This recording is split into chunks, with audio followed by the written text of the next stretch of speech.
maju terus pantang mundur. Di bawah langit senja mimpi-mimpi menjuat luhur. Bagi pecinta sepak bola Indonesia, tentu saja sekarang sangat antusias setiap menyambut timnas bermain. Hal itu sudah pasti dipengaruhi oleh performa timnas yang menanjak dalam kurang lebih 2 tahun terakhir. Dan melihat perkembangan yang ada, kita pun sekarang patut berbangga karena sebagian besar pemain timnas diisi oleh mereka yang main di luar negeri, khususnya Eropa. Tentu, dibanding bertemu tim lainnya, publik pastinya sangat gak sabar melihat pertarungan Indonesia melawan Jepang. Karena bagaimanapun, Jepang memang dianggap sebagai tim terkuat saat ini. Apalagi kalau kedua tim ini main, vibes-nya akan jadi terasa Eropa banget. Namun untuk saat ini, Jepang pelan-pelan kabarnya mulai serius untuk mengamati perkembangan timnas Indonesia yang sejak Piala Asia terus mengalami perkembangan. Karena dengan 2 pertandingan di bulan November 2024 dan Juni 2025, sudah pasti komposisi skuad tim Garuda akan berubah lagi. Yap, Hajime Moriyasu beserta beberapa pemain Jepang sepertinya beneran menganggap Indonesia sebagai ancaman utama dibandingkan tim lain di grup C. Sebab sekarang ini pun, rivalitas kedua tim ini juga akan terjadi di Liga Eropa tempat klub masing-masing. Yang mana itu berarti, secara level kompetisi, beberapa pemain Indonesia sudah selevel dengan Jepang. Apalagi nantinya ditambah pemain-pemain baru yang masih dalam proses pendekatan. Maka dijamin, laga versus Jepang dirasa akan sangat sayang buat dilewatkan dan pastinya lebih menyita perhatian dari saat melawan Australia ketika itu disiarkan di 48 negara. Garuda meraih asa tertinggi tahu.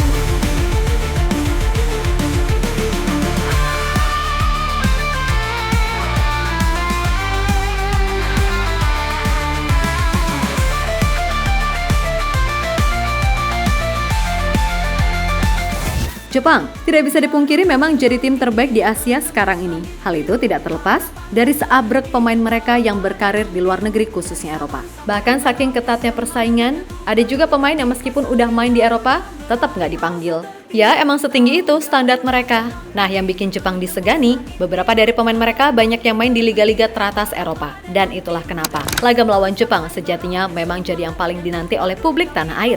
Bukan masalah menang atau kalahnya, tapi lebih ke sensasi dan vibes pertandingan yang pastinya bakal Eropa banget. Apalagi kalau pas main rumputnya bagus, makin mantap deh. Pagi, perjuangan sejati diukir di relung hati, lawan semua rintangan, tak kenal arti rasa letih, jiwa-jiwa kuat, bercahaya pada purnama gigi, harum bumi pertiwi menyusup dalam darah juara, gemuruh dalam dada, cita-cita membara, terjalani jalan tak pernah henti berlari, Garuda di dadaku kini dan nanti abadi. Yap, baru-baru ini muncul sebuah kabar dari media-media Jepang kalau Indonesia bagaimanapun adalah tim yang gak boleh diremehkan. Hal itu lantaran tim yang sekarang dirasa jauh berkembang dibandingkan saat pertemuan di Piala Asia. Yang mana itu dibuktikan dengan penambahan materi pemain termaksud nantinya Misil Girls serta Eliano Rangers. Belum lagi, media-media di Jepang juga mengawasi manuver PSSI yang masih akan terus berusaha menambah kekuatan dengan mendatangkan pemain seperti Kevin Dix, Ciro Ridwell, Ole Rumeni, Pascal Strijk, Jayden Oosterwolde, sampai Ian Madsen. Tentu dengan potensi yang ada, Jepang meyakini kalau pertandingan di bulan November 2024 dan Juni 2025 akan jadi pertandingan yang berbeda. Nah, menurut Ritsu Doan, persaingan di grup C ini bisa dikatakan adalah yang paling sulit. Akan tetapi, di satu sisi ia menegaskan kalau ia dan semua anggota timnas Jepang akan membuktikan diri sebagai tim terkuat di Asia saat ini. Jelas bagi Doan, kegagalan menjadi juara Piala Asia kemarin membuat para pemain Jepang merasa ingin melampiaskan semuanya di round 3 ini. Di mana ia yakin kalau Jepang bisa sapu bersih semuanya. Widih, serem banget ya. Dan itu beneran udah dilakukan loh. Di round 2, Jepang sapu bersih 100% kemenangan dengan tanpa satu kali pun kebobolan. Lalu di 2 match awal round 3, mereka menghajar China 7-0 dan Bahrain 5-0. Saya merasa kami berada di grup yang sulit. Saya juga sadar kami harus mempersiapkan diri dengan baik untuk mengatasi segala kekecewaan di Piala Asia. Saya ingin melakukan yang terbaik untuk membuat semua orang berpikir kami adalah yang terkuat di Asia. Ada kemungkinan Indonesia lolos dari babak penyisihan grup ini. Tapi menurut saya, ini bukan waktunya melihat terlalu jauh ke depan. Semua orang bicara mengenai segala kemungkinan, tetapi belum ada yang bisa dipastikan, kata Doan dikutip dari Soccer King.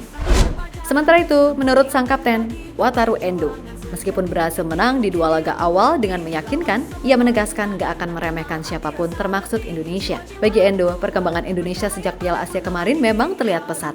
Terlebih dengan para pemain yang mayoritas muda serta banyak yang merumput di Eropa, menjadikan masa depan timnas Indonesia benar-benar bagus menurut pandangannya. Lagi pula, ia juga turut senang karena level tim-tim Asia sekarang udah lebih merata. Untuk itu, pemain Liverpool tersebut meminta semua elemen timnas Jepang untuk fokus aja dari laga ke laga. Daripada mencoba mengubah apapun, saya pikir satu-satunya hal yang bisa kami lakukan adalah mendapatkan hasil di kualifikasi Piala Dunia.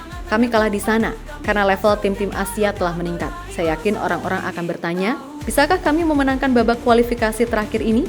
Tapi satu-satunya cara untuk membalikannya adalah dengan hasil. Tidak ada perubahan dalam diri kami sebagai tim yang ingin memenangkan Piala Dunia. Tentu saja, babak final kualifikasi Asia tidaklah mudah. Tapi semuanya bergantung kepada apakah kami bisa meraih hasil. Jadi saya pikir kami menuju babak final kualifikasi mendatang sebagai langkah menuju hal itu. Ucap Endo dilansir dari gekisaka.jp. Sampai merauke semangat menyatu padu kami pasukan Garuda meraih asa tertinggi. Tahu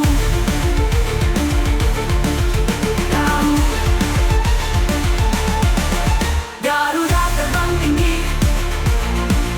menembus langit biru. Harapan tak berhenti walau badai membiru.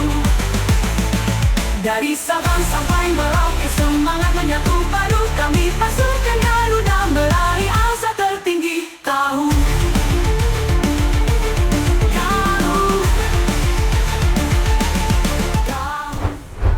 Ya, berkaca dari hal tadi, wajar jika sang pelatih Hajime Moriyasu benar-benar menganggap Indonesia adalah ancaman utama di grup C kali ini. Karena bagaimanapun, keberadaan pemain yang merumput di Eropa pasti akan mempengaruhi gaya main mereka. Dan sesuai data maupun fakta dari daftar pemain terakhir, sebenarnya secara level kompetisi, banyak juga pemain Indonesia yang kini selevel dengan Jepang. Pertama di Liga Belgia, sebut saja Koki Machida, yang main buat Union Saint-Gilloise. Lalu ada juga Sogo Taniguchi, yang main di Sint-Truidense Vivi. Sedangkan Indonesia sendiri, ada nama Cindy Walsh, yang main buat KV Mechelen, serta Ragnar Oratmangun di FC Vidender. Bayangin, kalau Jairo yang main di Royal Antwerp masuk, pasti bakal tambah seru. Kemudian di Eredivisie, Jepang punya pemain seperti Ayase Ueda dari Feyenoord dan Koki Ogawa dari NEC Nijmegen. Sedangkan Indonesia punya Tom Haye dari Almere City, Kelvin Verdong di NEC Nijmegen, Mesilgers di FC Twente, serta Eliano Reinders di PEC Zwolle. Di level Championship, Jepang punya Ao Tanaka yang setim sama Pascal Struijk di Leeds United.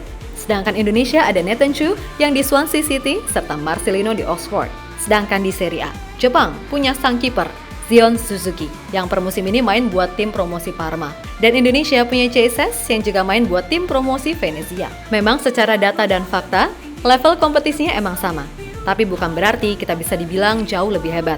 Karena selain nama-nama tadi, boleh jadi pemain Jepang lainnya ada cukup banyak yang main di level IPL, Bundesliga, Ligue 1, dan juga La Liga.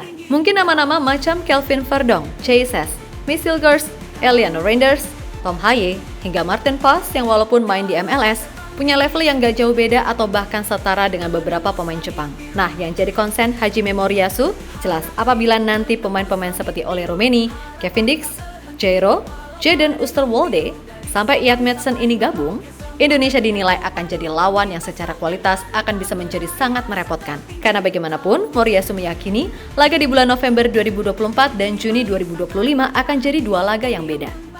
Perjuangan sejati diukir di relung hati, lawan semua rintangan, tak kenal arti rasa letih. Jiwa-jiwa kuat, bercahaya pada purnama gigi. Harum bumi pertiwi menyusup dalam darah juara, gemuruh dalam dada, cita-cita membara. Terjal jalani jalan, tak pernah henti berlari. Garuda di dadaku kini dan di abadi. Garuda terbang tinggi, menembus langit biru. Harapan tak terhenti, walau badai membiru. Dari Sabang sampai Merauke, semangat menyatu padu. Kami pasukan Garuda meraih asa tertinggi. Tahu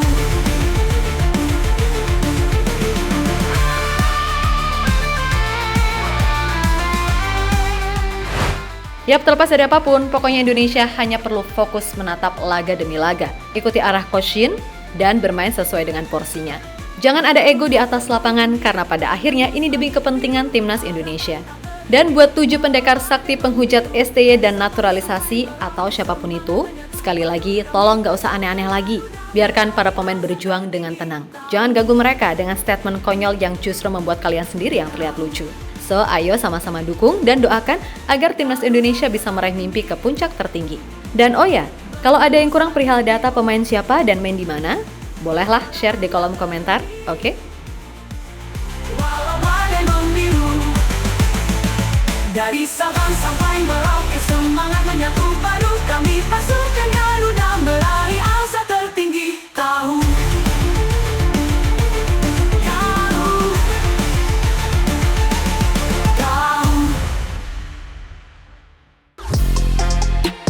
Halo, izin iklan sebentar ya guys. Jadikan ruangmu bernuansa timnas. Temukan beragam poster dinding, sepak bola dan timnas dengan desain menawan, kualitas premium dan harga yang tidak akan menguras kantong. Segera klik link Shopee di deskripsi video ini dan dukung timnas dengan sepenuh hati. Mulai dari dinding rumahmu.